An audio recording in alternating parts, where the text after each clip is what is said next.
assist. And with 12 IIHS top safety picks, you'll find the Kia that's perfect for you. All with a 10-year, 100,000-mile warranty. Ooh, I think we found it. Or did it find you?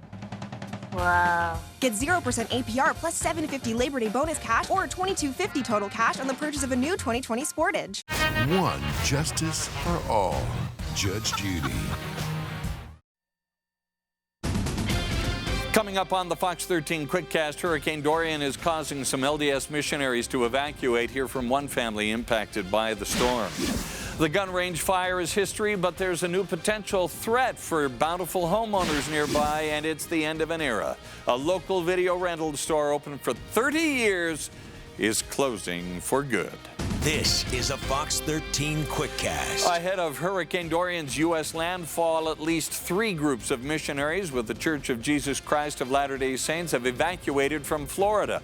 After spending the week helping their Florida communities board up for the storm, missionaries are now waiting it out in a meeting house. One sister missionary from Utah told her family they are making daily schedules and bucket lists to keep them busy while they wait for the storm to pass. She talked about the 60-foot swells out in the ocean, and the sky was gray and dark, and the wind was blowing.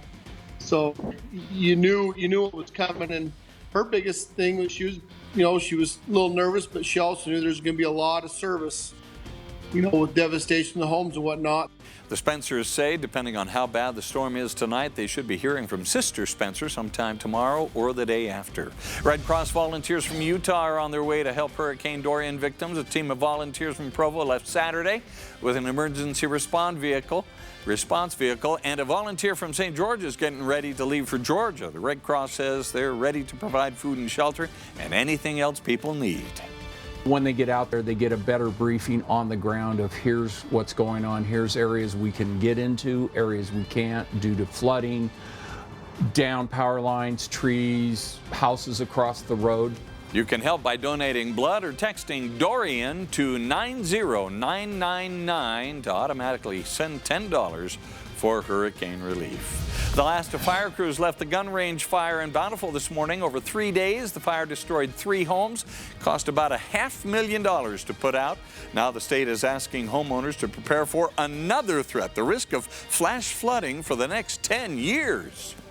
The vegetation gets burnt off, so it doesn't help to absorb the water, as well as the earth becomes more hardened. It is such a risk, and there's nobody else that's going to take care of them. They need to take care of themselves. This week, the Division of Emergency Management will send people door to door to evaluate the flood risk. For more information, go to fox13now.com or just listen to Kristen right now. Kristen. Oh, we do have more fire danger ahead and more heat. Hurricane Dorian, meanwhile, is still a Category 4 hurricane and is still over Grand Bahama Island. It's just stationary there, but it is set to go back off to the north and west, and eventually will make that turn over the next couple of days towards the southeast coast. We'll keep you updated on that, but it should be weakening as it heads our way. Meanwhile, here, cloud cover increasing, a few scattered showers down south, and temperatures still quite warm thanks to the clouds. We're in the mid-80s right now. Tomorrow morning, we'll start in the low to mid-70s widespread with cloudy skies. We'll head into the afternoon, slight chance for some storms in the afternoon, and temperatures will still be hot. We hit 98 today, a record. Tomorrow, we're back to the low to mid-90s. Down south, we're looking at triple-digit heats, and it's going to stay hot all week with a cool down moving in for the weekend. All right, thank you, Kristen. More changes could be coming to Utah's medical cannabis program. State lawmakers are talking about doing away with requirements that any bud or leaf be packaged in blister packs. Instead, advocates would like to see cannabis dispensed in tamper-proof bags or other child-resistant packaging. Any possible changes to packaging would come in the 2020 general legislative session.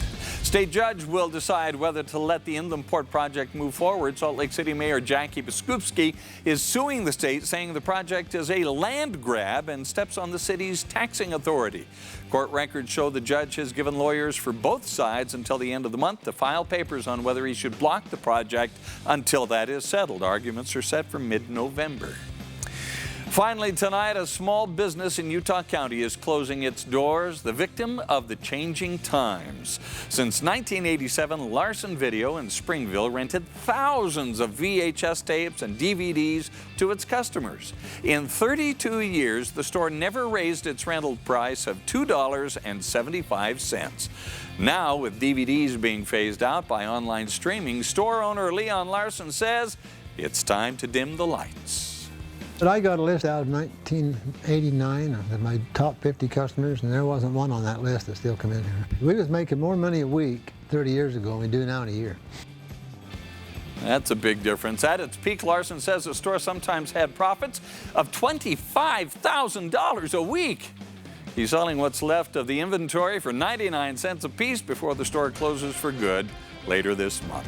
That is the Fox 13 Quickcast. Today's top stories in just 5 minutes. Don't go anywhere. Modern Family starts now. Hi, finally! Look who's wearing her itsy bitsy bikini. He can comment because he's gay. He was talking about Lily. So was I. Oh, I can't. You make her look so pretty. Hey, guess who's not coming for Christmas? And the spotlight shifts. Mom! She canceled. In a voicemail, no less.